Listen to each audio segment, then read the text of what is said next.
당신 지금 뭐 하는 짓이야? 몰라서 그래. 어머니는 개처럼 일하셨는데 아내는 겨우 깍두기 한 통을 드렸습니다.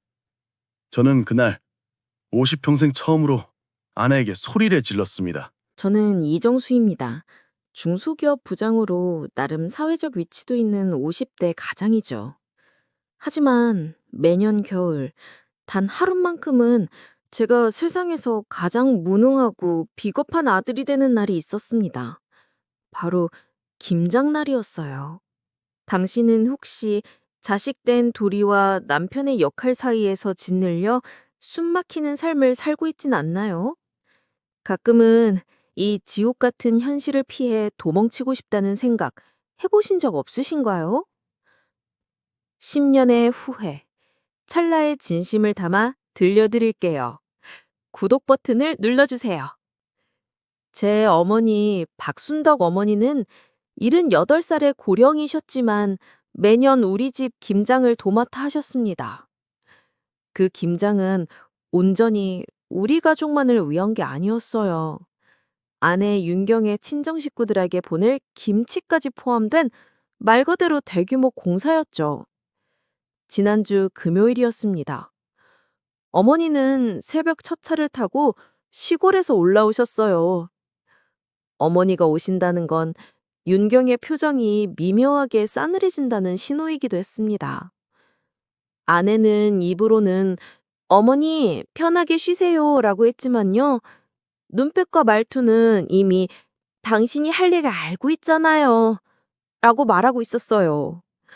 윤경은 항상 김장 재료를 최고급으로만 고집했습니다. 친정에 보낼 거니 체면이 상하면 안 된다는 게 이유였죠. 그 말은 곧 어머니께 2배의 고된 노동을 요구한다는 뜻이었습니다. 아침 8시부터 다음 날 새벽 1시까지요. 어머니는 허리 한번 제대로 펴지 못하고 쉴 새 없이 움직이셨어요. 배추를 절이고 물을 채 썰고 멸치 액젓을 다리는 일까지. 윤경은 옆에서 스마트폰만 들여다보며 감독 역할만 했습니다. 어머니는 묵묵히 땀을 닦으셨어요. 어머니의 거칠어진 손마디가 마치 고난의 역사처럼 느껴져서요. 저는 도저히 그 모습을 똑바로 쳐다볼 수가 없었습니다. 죄책감이 목까지 차올랐어요. 그날 저녁이었습니다. 저는 어머니께 어머니, 이제 그만하시고 좀 쉬세요. 제가 마저 할게요. 라고 겨우 용기 내 말했어요. 그러자 윤경이 제 옆구리를 쿡 찌르며 싸늘한 목소리로 말했습니다. 여보, 어머니가 이런 거 하셔야 스트레스도 풀리고 건강에도 좋으시대. 그냥 더.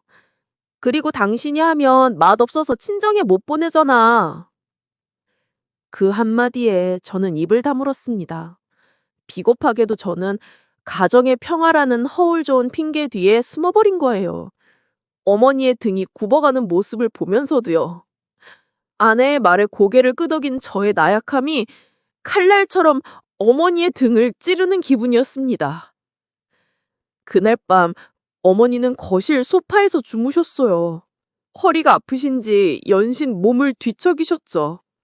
저는 방문을 살짝 열고 그 모습을 지켜봤습니다.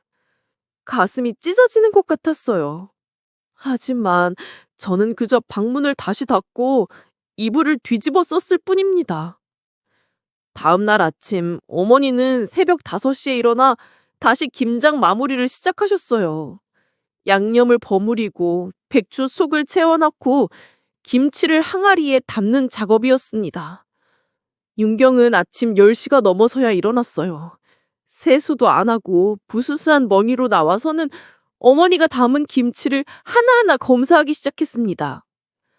어머니, 이 통은 양념이 좀 적은 것 같은데요? 어머니, 배추 속은 꽉꽉 눌러서 담으셔야 해요.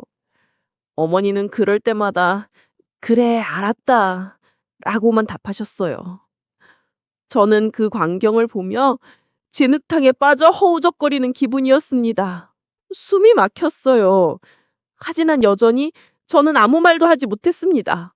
여러분, 누군가를 진심으로 존중하지 않는 태도가 한 인간에게 얼마나 큰 상처를 줄 수 있는지 아시나요?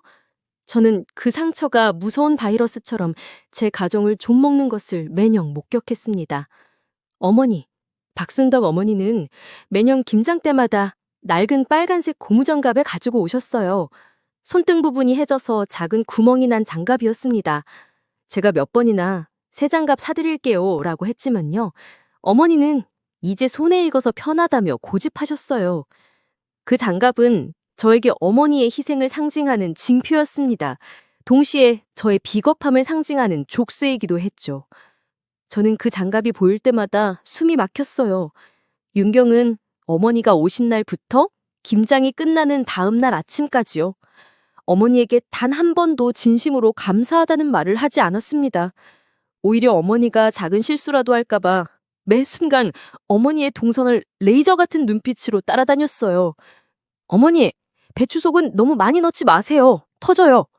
어머니, 양념통은 거기 두지 마세요. 제가 쓴 거예요. 윤경의 말들은 마치 미세한 가시처럼 어머니의 마음을 찔렀습니다. 어머니는 그럴 때마다 조용히 미안하다, 깜빡했다 라고 짧게 답하셨어요. 어머니의 그 겸손함이 저를 더 비참하게 만들었습니다. 마치 깊은 진흙탕에 빠져 허우적거리는 기분이었죠. 어머니는 김장 과정 중 유일하게 쉴 수 있는 시간인 식사 시간에도 편치 않으셨어요. 윤경은 어머니가 드시는 양념이나 밥 양까지 무의식적으로 체크하는 듯한 태도를 보였습니다. 저는 그럴 때마다 얼른 어머니께 좋은 반찬을 덜어드리며 분위기를 바꾸려 애썼지만요. 이미 차가운 공기가 식탁을 지배하고 있었어요. 어머니가 김장을 하는 동안 윤경은 끊임없이 자신의 친정 식구들과 통화를 했습니다. 엄마, 올해는 김치 양념이 기가 막혀. 엄마랑 아빠 좋아하는 무채도 많이 넣었어. 시어머니가 다 해주고 계시지. 덕분에 내가 편해. 저는 그 통화 내용을 들을 때마다요, 윤경이 어머니를 전문 김장 도우미 그 이상으로 생각하지 않는다는 확신을 받았습니다. 어머니의 땀과 노동이 친정의 체면을 세우는 도구로 전락해버린 기분이었어요. 저의 분노는 이미 끓는 점에 도달하고 있었지만요. 저는 여전히 그 감정을 억누르는 데만 급급했습니다. 어머니는 특히 무를 채 쏠 때 손이 저리신지 자꾸 손목을 털으셨어요. 그 모습을 볼 때마다 제 가슴이 찢어졌습니다. 하지만 윤경은 그런 어머니를 보며 이렇게 말했어요. 어머니, 천천히 하세요. 급하게 하면 양념이 고르게 안 되어요. 천천히 하라고? 78살 노인이 이틀째 쉬지도 못하고 일하고 계신데요. 천천히 하라는 말이 나올 수 있나요? 저는 그 순간 윤경의 손을 잡고 싶었어요. 그리고 소리치고 싶었습니다. 당신이 직접 해봐. 어머니가 얼마나 힘드신지 알아? 하지만 저는 그러지 못했어요. 입술을 깨물고 참았습니다. 왜냐하면 저는 알고 있었거든요. 제가 한마디라고 하면 윤경은 사흘 동안 저와 말을 섞지 않을 거라는 걸요. 그리고 그 차가운 분위기 속에서 온 가족에 고통받을 거라는 걸요. 그래서 저는 비겁하게도 침묵했습니다. 어머니의 낡은 빨간 장갑이 양념으로 얼룩지는 걸 보면서도요. 저는 그저 고개를 돌렸을 뿐입니다. 그날 밤 늦게 어머니가 마지막 김치통을 닫으셨을 때요. 어머니는 허리를 펴시며 작게 신음하셨어요. 아이고, 허리야. 저는 그 소리를 듣고 얼른 다가가 어머니의 등을 주물러드리며 어머니, 괜찮으세요? 어머니는 고개를 끄덕이시며 미소 지으셨어요. 괜찮다. 이 정도야 뭐. 아들아, 너무 걱정 마라. 하지만 어머니의 눈가에는 깊은 피로가 서려 있었습니다. 저는 그 순간 제가 얼마나 비겁한 인간인지 똑똑히 깨달았어요. 어머니는 저를 위해 평생을 희생하셨는데요. 저는 어머니를 위해 아내에게 한마디도 제대로 하지 못하는 겁니까? 그렇게 이틀간의 지옥 같은 김장 공사가 끝났습니다. 어머니 박순독 어머니는 온몸이 쑤시는지 연신 어깨를 주무르셨어요. 김장독이 가득 차고 김치통 10개 이상이 거실에 놓였습니다. 이 엄청난 양을 보고 저는 속으로 생각했어요. 이제 어머니에게 가장 크고 좋은 통에 담아드려야겠다고요. 드디어 김치를 나누는 시간이 왔습니다. 아내 윤경은 능숙하게 김치통을 정리하기 시작했어요. 가장 큰 통 5개에는 친정엄마, 여동생, 남동생이라고 라벨을 붙였습니다. 중간 크기 통 3개에는 회사 동료, 친한 이웃이라고 적었어요. 저는 어머니에게 드릴 김치통을 찾았습니다. 그리고 눈앞에 펼쳐진 광경에 제 심장이 멈추는 줄 알았어요. 윤경이 가장 작고 낡은 통 하나를 들고 어머니께 다가갔습니다. 그 통 안에는 깍두기만 담겨 있었어요. 심지어 양도 절반밖에 되지 않았습니다. 어머니, 김치는 통에 담아놨는데요. 어머니는 깍두기를 좋아하시니까 이것만 따로 담았어요. 배추김치는 나중에 제가 따로 드릴게요. 이건 저희가 먹을 거라. 윤경은 말끝을 흐리며 깍두기통을 어머니 손에 쥐어드렸습니다. 저는 눈앞이 새빨개지던 경험을 했어요. 어머니는 새벽부터 밤늦게까지 뼈 까지게 일하셨습니다. 본인이 수확한 배추를 가져오셨고요. 거의 모든 노동을 하셨어요. 그런데 그 대가로 받은 것은 깍두기 작은 한 통이었습니다. 그것도 깍두기였어요. 김장의 주인공인 배추김치가 아니었습니다. 어머니는 그 순간에도 아이고 고맙다, 깍두기가 맛있긴 하지 라며 억지로 미소를 지으셨어요. 그 어머니의 미소가 저에게는 수십 년간 쌓인 슬픔의 무게처럼 느껴졌습니다. 저는 더 이상 참을 수 없었어요. 그 순간 제 안에 있던 50년치의 비겁함이 폭발하는 것을 느꼈습니다. 저는 윤경의 팔을 잡아 끌었어요. 최윤경, 지금 당신 제정신이야? 제 목소리는 찢어지는 듯한 고함이었습니다. 어머니도 윤경도 놀라 굳어버렸어요. 제가 아내에게 이렇게 크게 소리를 지른 것은 결혼 생활 20년 만에 처음이었습니다. 분노가 화산처럼 터져 나왔어요. 어머니, 방으로 들어가 계세요. 저는 어머니를 안방으로 모셨습니다. 어머니는 놀란 표정으로 제 얼굴을 쳐다보셨어요. 정수야, 괜찮다. 너무 흥분하지 마라. 어머니, 잠깐만 안에 계세요. 제발요. 저는 방문을 닫고 거실로 나왔습니다. 윤경은 소파에 앉아 팔짱을 끼고 저를 노려보고 있었어요. 여보, 지금 어머니 앞에서 뭐 하는 짓이야? 내가 뭘 잘못했는데? 어머니는 깍두기를 좋아하시잖아. 그리고 배추김치는 나중에 드리기로 했잖아. 당신 왜 이렇게 유난이야? 윤경의 태도는 전혀 반성하는 기색이 없었어요. 오히려 제가 상황을 악화시킨다는 듯이 말했습니다. 저는 주먹을 불큰 쥐었어요. 나중에 언제? 어머니가 새벽부터 이틀을 꼬박 우리 집에서 노예처럼 일하셨어. 78살 노인이야. 근데 그 대가로 깍두기 한 통? 나머지 김치통 10개는 다 당신 친정 식구들 거잖아. 당신 눈에는 우리 어머니가 김장 도우미로 보여?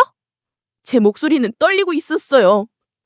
윤경도 지지 않고 쏘아붙였습니다. 도우미? 나도 시어머니한테 잘 보이려고 매년 명절 때마다 수백만 원씩 썼어. 당신 월급 적은 거 알아? 내가 친정에 김치 보내서 당신 체면 세워주는 거야. 그리고 당신 어머니가 깍두기만 들고 가신 게 뭐가 문제야? 어머니는 당신 어릴 때부터 깍두기를 제일 좋아하셨다며.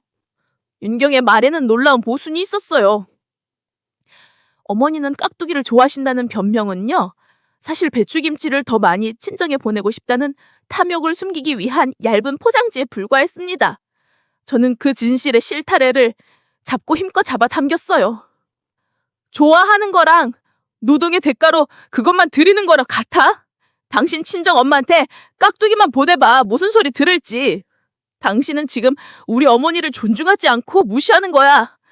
그게 나한테는 말보다 더 아픈 칼이야. 저는 그 순간 소통의 부재가 얼마나 큰 상처를 낳는지 깨달았어요. 우리는 수십 년을 살았지만요. 서로의 부모님을 대하는 가치관에 대해서는 단 한 번도 진심으로 대화하지 않고 등자를 풀려고 있었을 뿐이에요. 윤경은 저에게 당신 왜 늘 어머니 편만 드느냐며 눈물을 흘리기 시작했어요.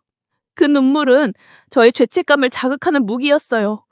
하지만 저는 이번만큼은 멈추지 않기로 결심했습니다. 윤경아, 나는 어머니 편을 드는 게 아니야. 나는 인간의 존엄성 편을 드는 거야. 어머니가 이틀 동안 얼마나 고생하셨는데 깍두기 한 통이야?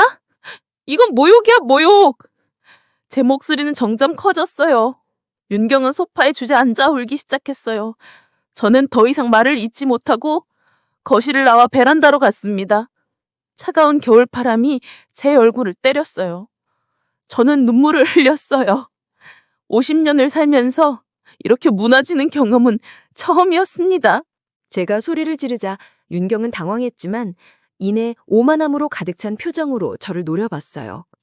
그 눈빛은 마치 당신이 감히 나에게? 라고 말하는 듯 했습니다. 여보, 지금 어머니 앞에서 뭐 하는 짓이야? 내가 뭘 잘못했는데요? 어머니는 깍두기를 좋아하시잖아요. 그리고 배추김치는 나중에 드리기로 했잖아요. 당신, 왜 이렇게 유난이에요? 윤경의 태도는 전혀 반성하는 기색이 없었습니다. 오히려 제가 상황을 악화시킨다는 듯이 말했어요. 저는 어머니를 방으로 보내드리고 윤경과 거실에서 마주 섰습니다.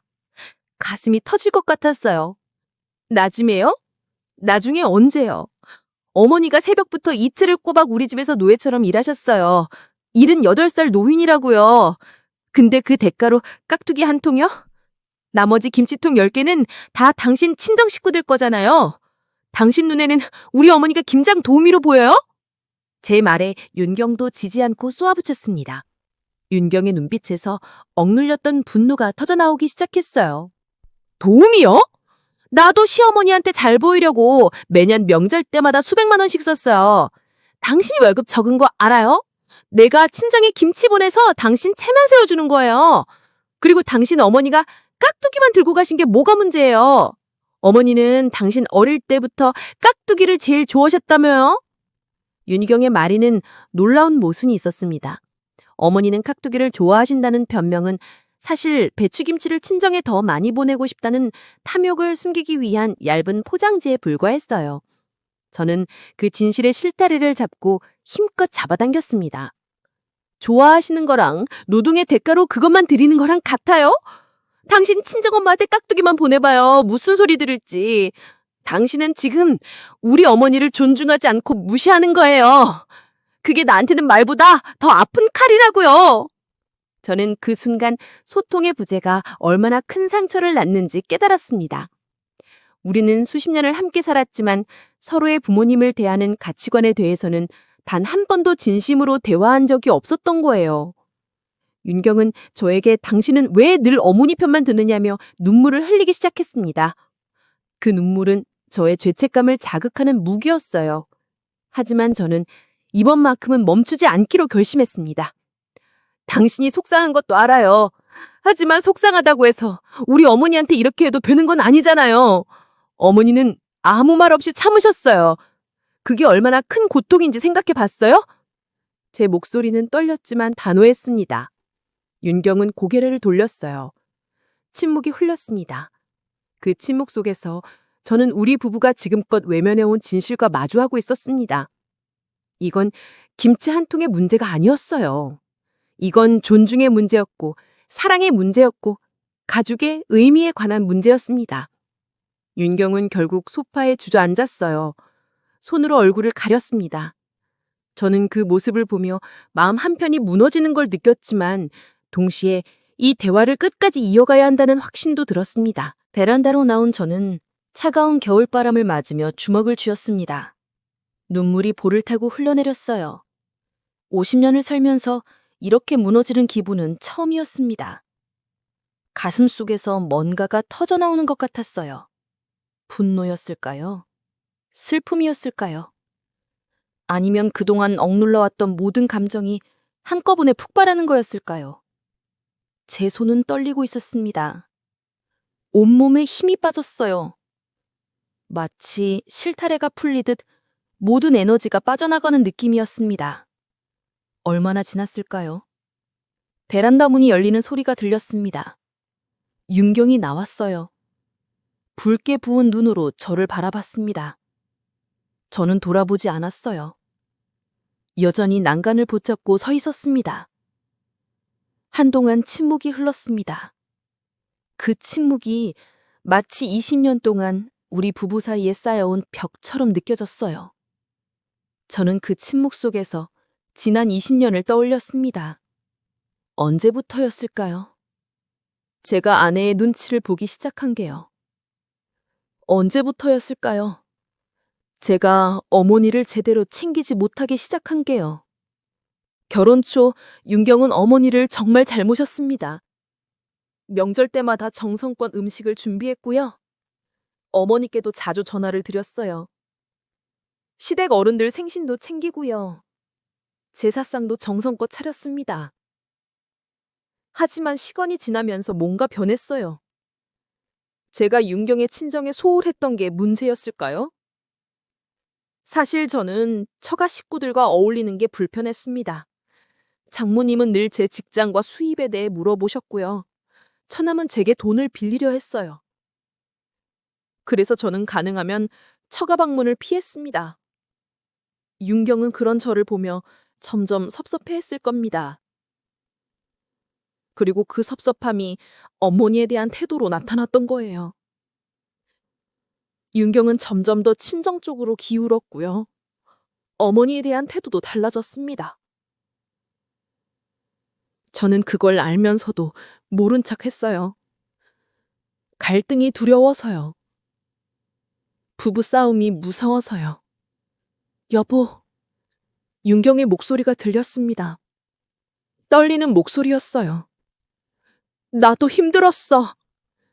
저는 고개를 돌리지 않고 대답했어요. 그래서 어머니한테 그렇게 해도 돼요? 아니야, 그건 아니야. 나도 알아. 내가 잘못했어. 윤경은 떨리는 목소리로 말했습니다. 하지만 당신은 내가 왜 이렇게 변했는지 아세요? 저는 천천히 고개를 돌렸습니다. 윤경의 얼굴에는 눈물 자국이 가득했어요. 그 눈에는 억눌렸던 감정이 가득했습니다.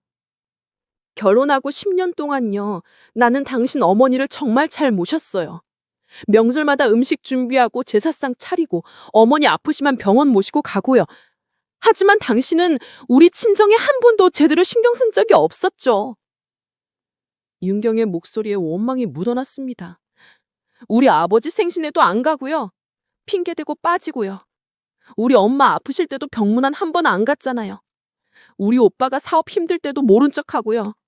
나는 혼자 친정 챙기고 혼자 시댁 챙기고 정말 힘들었어요. 저는 윤경의 말을 듣고 할 말을 잃었습니다.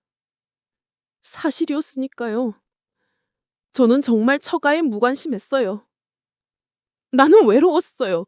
나만 시댁 챙기는 것 같고요. 나만 혼해보는 것 같았어요. 그래서 나도 모르게 시어머니한테 심술이 났던 거예요. 잘못한 거 알아요. 정말 미안해요. 하지만 당신도 나를 이해해줘야 하는 거 아니에요? 윤경은 주저한 듯 베란다 벤치에 앉았습니다. 저는 윤경의 말을 듣고 깊은 충격을 받았어요. 제가 윤경의 친정을 소홀히 했다는 건 사실이었습니다. 저는 제 어머님은 생각했지 윤경의 마음은 헤아리지 못했던 겁니다. 하지만요, 그렇다고 해서요, 어머니를 그렇게 대해도 되는 건가요? 저는 윤경 옆에 앉았습니다. 그리고 차분하게 말했어요. 윤경아, 당신 마음 이해해요. 내가 당신 친정에 잘못한 거 인정해요. 정말 미안해요. 하지만 그건 나한테 화내야지 왜 어머니한테 그러는 거예요? 어머니는 아무 잘못도 없잖아요. 어머니는 당신이 시집 올 때부터 당신을 딸처럼 생각하셨어요. 윤경은 고개를 숙였습니다. 알아요. 내가 정말 못됐어요. 어머니한테 사과할게요. 진심으로요. 그날 밤 우리 부부는 결혼 이후 처음으로 진심을 나눴습니다. 서로의 상처를 인정하고요. 서로의 잘못을 인정했습니다. 앞으로 어떻게 살아갈지 약속했어요. 하지만 저는 알고 있었습니다. 이 모든 문제의 근원은 제 비겁함이었다는 걸요. 제가 용기를 내지 못했던 것이 모든 불행의 시작이었다는 걸요. 다음 날 아침이었습니다. 저는 일찍 일어나 어머니 방문을 조심스럽게 열었어요.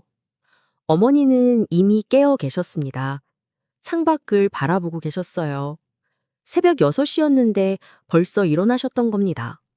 어머니, 저는 방으로 들어가 어머니 옆에 앉았습니다. 어머니는 저를 보시며 작게 미소 지으셨어요. 그 미소가 제 가슴을 찔렀습니다. 잘 잤니? 네, 어머니. 어머니는 잘 주무셨어요? 어머니는 고개를 끄덕이셨지만 눈가에 피로가 가득했어요.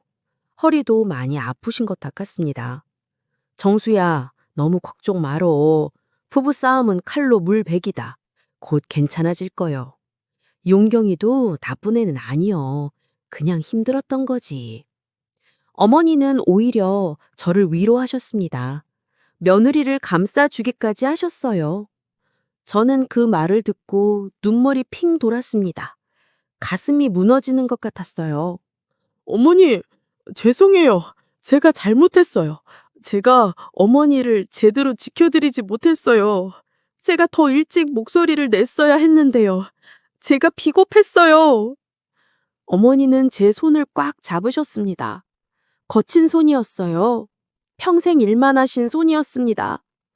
아니다. 네가 무슨 잘못이니라. 너는 촌아들이야. 효자야. 아니에요, 어머니. 저는 효자가 아니에요. 저는 비겁한 아들이에요. 어머니가 힘드실 때 아무 말도 못했어요. 윤경이 어머니한테 함부로 할 때도 그냥 눈치만 봤어요. 갈등이 무서워서요. 집안 평화가 깨질까 봐요. 그게 다 핑계였어요. 어머니는 제 머리를 쓰다듬으셨어요. 마치 제가 어린 아이인 것처럼요. 정수야, 사람은 다 그렇게 살아가는 거다. 완벽한 사람은 없어. 너무 자책하지 말어. 어머니는 괜찮어. 하지만 저는 자책할 수밖에 없었습니다. 지난 20년 동안 저는 가장으로서의 책임을 회피했어요. 어머니와 아내 사이에서 균형을 맞춰야 한다는 핑계로요. 사실은 갈등이 두려워서 도망쳤던 겁니다. 진정한 용기가 없었던 거예요. 저는 거실로 나와 김치통을 다시 정리했습니다. 가장 큰 통을 가져와서요. 어머니께 드릴 배추김치를 가득 담았어요. 깍두기도 따로 큰 통에 담았습니다. 총 3통을 준비했어요. 그리고 친정에 보낼 김치도 다시 나누었습니다. 어머니와 친정이 공평하게 받을 수 있도록요. 이게 맞는 거였습니다. 어머니는 이렇게 많이 어떡하냐며 손사래를 치셨지만요. 저는 강하게 말씀드렸습니다. 어머니, 이건 어머니가 받으셔야 할 당연한 거예요. 어머니가 이틀 동안 고생하셔서 만든 거잖아요. 더 드리지 못해서 죄송해요. 그리고 앞으로는 김장 때 어머니 모시지 않을게요. 저희가 직접 할게요. 어머니는 눈시울을 붉히셨어요. 고맙다, 아들아. 어머니가 택시를 타고 떠나실 때요. 윤경도 나와서 어머니께 인사를 드렸습니다. 윤경의 눈도 붉게 부어 있었어요. 어머니, 정말 죄송해요. 제가 너무 못됐어요. 제가 정신이 없었어요. 다음에는 제가 직접 김장할게요. 어머니는 편히 쉬세요. 윤경의 목소리는 떨리고 있었습니다. 진심이 느껴졌어요. 어머니는 윤경의 손을 잡으셨습니다. 괜찮다. 고생했어.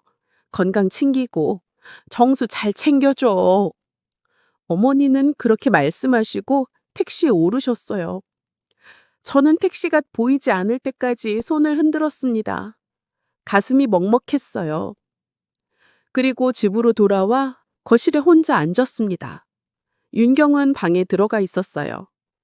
저는 소파에 앉아 지난 20년을 돌아봤습니다. 제가 얼마나 많은 순간에 침묵했는지요. 제가 얼마나 많은 순간에 비겁했는지요. 어머니의 희생을 당연하게 여겼던 순간들이 떠올랐어요. 명절 때마다 혼자 음식 준비하시는 어머니를 보면서도 윤경 눈치만 보던 제 모습이 떠올랐습니다. 윤경의 차가운 태도를 못 본 척 했던 순간들이 떠올랐어요. 어머니가 서운해 하실 때도 어머니, 윤경이도 힘들어요 라며 아내 편만 들었던 기억이 났습니다. 저는 평화를 지킨다는 명목으로 사실은 도망쳤던 겁니다. 책임을 회피했던 거예요. 진정한 평화는 침묵에서 오는 게 아니었습니다. 진정한 평화는 진실을 말하는 용기에서 온다는 걸요. 저는 그날 비로소 깨달았습니다. 비겁함의 대가가 얼마나 큰지를요. 저는 윤경에게 다가갔습니다. 방문을 열고 들어가니 윤경은 침대에 앉아 있었어요. 여보, 네? 우리 진짜 제대로 해보자. 당신 친정도 내가 챙길게. 장인어른 생신도 꼭 갈게. 장모님 아프시면 병원도 모시고 갈게. 처남일도 신경 쓸게. 그리고 우리 어머니도 우리 둘이 함께 잘 모시자. 서로 존중하면서. 윤경은 고개를 끄덕였습니다. 알았어요. 나도 정말 잘할게요. 어머니한테 진심으로 잘할게요. 우리 부부는 그날 새로운 약속을 했습니다. 서로를 이해하고 존중하기로요. 하지만 저는 알고 있었습니다. 이 모든 변화의 시작은 저의 용기였다는 걸요. 제가 목소리를 냈기 때문에 가능했던 거라는 걸요. 그날 이후 저는 변했습니다. 아니, 우리 부부가 변했어요. 윤경은 그날 밤 어머니께 다시 전화를 드렸습니다. 1시간 넘게 통화했어요. 무슨 이야기를 나누셨는지는 모르지만요. 윤경은 전화를 끊고 한참을 울었습니다. 어깨를 들썩이며 소리내어 울었어요. 저는 윤경을 안아줬습니다. 우리는 그렇게 서로를 위로했어요. 일주일 후 저는 윤경의 친정에 찾아갔습니다. 오랜만이었어요. 아마 1년 만이었을 겁니다. 장모님과 장인어른께 정중히 인사를 드렸습니다. 그동안 소홀했던 것에 대해 사과드렸어요. 장모님은 제 손을 꽉 잡으시며 말씀하셨습니다. 괜찮다, 사위. 이제 자주 오너라. 우리 윤경이가 얼마나 외로웠겠니? 저는 그날 깨달았어요. 사실 장모님도 외로우셨다는 걸요. 사위가 관심을 가져주기를 바라셨다는 걸요. 장인어른도 저와 대화하고 싶어 하셨다는 걸요. 저는 그동안 제 어머님만 생각했지 윤경의 부모님 마음은 전혀 헤아리지 못했던 겁니다. 제 편견과 불편함 때문에 처가 식구들을 멀리했던 거예요. 그게 윤경을 얼마나 힘들게 했는지 몰랐습니다. 결혼이란 두 사람만의 문제가 아니라 두 집안의 결합이라는 걸요. 저는 그 당연한 진리를 이제야 깨달았습니다.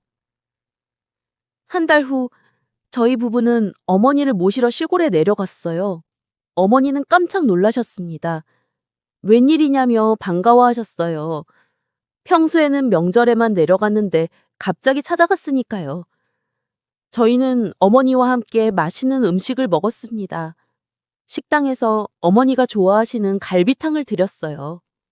그리고 동네를 산책했습니다. 윤경은 어머니 손을 잡고 걸었어요. 그 모습을 보며 저는 말할 수 없는 감사함을 느꼈습니다. 가슴이 뭉클했어요.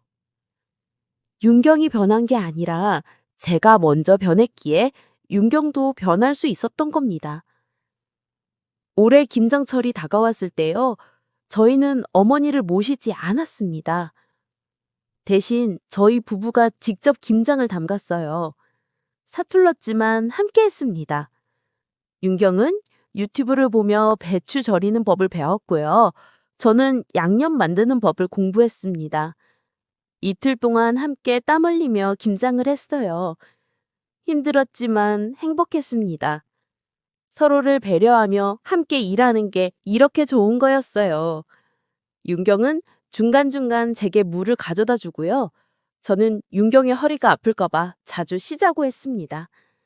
이게 부부였구나 싶었어요. 그리고 어머니께는 가장 좋은 김치를 큰 통 3개에 담아 직접 가져다 드렸어요. 어머니는 너희가 이걸 언제 다 했냐며 기뻐하셨습니다. 눈시울을 붉히시며 고맙다고 하셨어요. 저는 이 사건을 통해 3가지를 배웠습니다. 첫째, 비겁함은 평화를 낳지 않는다는 거예요. 갈등을 두려워하는 건 결국 더 큰 상처를 만들어냅니다. 제가 10년 동안 침묵했기에 어머니는 10년 동안 상처받으셨던 겁니다. 진정한 용기는 사랑하는 사람의 존엄성을 지키기 위해 목소리를 내는 거였어요. 제가 그동안 지켰다고 믿었던 평화는요, 사실 폭풍 전야의 고요였던 겁니다. 둘째, 효도는 돈이나 물질이 아니라는 거예요. 효도는 존중에서 시작됩니다. 어머니는 깍두기 한 통 때문에 상처받으신 게 아니었어요. 자신의 존재와 노동이 무시당했다는 느낌에 상처받으신 겁니다. 인간으로서의 존엄성이 짓밟혔다고 느끼신 거예요. 진짜 효도는 마음에서 시작되는 겁니다. 작은 관심과 존중이 가장 큰 선물이에요. 셋째, 모든 문제는 소통 부재에서 시작된다는 거예요. 저와 윤경이 진적 대화했다라면 이런 일은 없었을 겁니다. 제가 윤경의 마음을 헤아렸더라면요. 윤경도 자신의 상처를 말로 표현했더라면요. 우리는 서로를 이해할 수 있었을 겁니다. 말하지 않으면 아무도 모릅니다. 침묵은 해결책이 아니에요. 지금 저희 집은 평화롭습니다. 진짜 평화예요. 억지로 만든 평화가 아니라요. 서로를 존중하고 이해하는 평화입니다. 윤경은 요즘 어머니께 자주 전화를 드려요. 일주일에 2~3번은 전화해서 안부를 묻고 건강을 챙깁니다. 저는 장인 장모님께도 자주 연락을 드려요. 한 달에 2번은 찾아뵙습니다. 주말에 함께 식사도 하고요. 우리 부부는 이제야 진정한 가족의 의미를 알게 됐어요. 가족은 혈연이 아니라 존중으로 이어진다는 걸요. 서로를 아끼고 배려하는 마음이 진짜 다족을 만드는 겁니다. 저는 이제야 진정한 가장이 무엇인지 알게 됐습니다. 가장은 갈등을 회피하는 사람이 아니에요. 가장은 가족의 존엄성을 지키기 위해 용기를 내는 사람입니다. 가족을 지키는 건 돈이 아니라 용기예요. 그 용기가 때로는 목소리를 높이는 것일 수도 있고요. 때로는 진심으로 사과하는 것일 수도 있어요. 때로는 불편한 진실을 마주하는 것일 수도 있습니다. 결국 모든 것은 나 자신으로부터 시작되는 거예요. 제가 변하지 않으면 아무것도 변하지 않습니다. 자유는 침묵이 아닌 소통에서 옵니다. 그날의 폭발적인 분노는 저에게 새로운 삶의 자유를 선물해 줬어요. 이제 저는 어머니 앞에서도 아내 앞에서도 떳떳합니다. 더 이상 눈치 보지 않아요. 더 이상 비겁하지 않습니다. 여러분, 당신의 가정에는 진정한 존중이 살아 숨쉬고 있나요? 당신은 갈등을 회피하는 비겁한 배우자인가요? 아니면 가족의 존엄성을 위해 용기를 내는 진정한 가장인가요? 당신이 지금 당장 용서를 빌어야 할 사람은 누구인가요? 당신의 마음속에 미처 전하지 못한 말이 있나요? 오늘 지금 그 말을 전하세요. 늦었다고 생각할 때가 가장 빠른 때예요. 사랑하는 사람들에게 진심을 전하는 때는 때가 따로 없습니다. 당신이 오늘 용기를 내면 내일은 달라집니다. 이 이야기가 당신의 가슴에 깊은 성찰을 남겼기를 바랍니다. 다음 이야기에서도 가슴 깊이 남을 이야기를 들려드릴게요. 감사합니다.